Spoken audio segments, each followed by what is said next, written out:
नमस्कार. योग्य वेळी योग्य पुस्तक वाचायला मिळालं की आयुष्य बदलायला वेळ लागत नाही. माणसाची चूक काय आहे माहीत आहे? तो किंमत असलेल्या ठिकाणी कमी आणि किंमत नसलेल्या ठिकाणी जास्त घुटमळतो.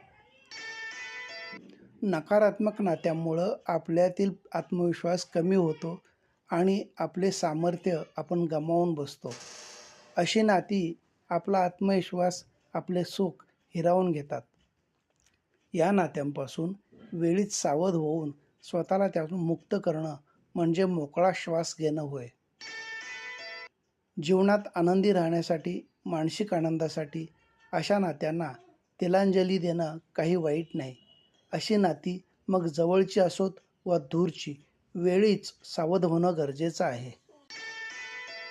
केवळ पुस्तकी ज्ञान नाही, तर जीवन जगण्याचं शहाणपण शिकवतो तो खरा गुरु. धन्यवाद.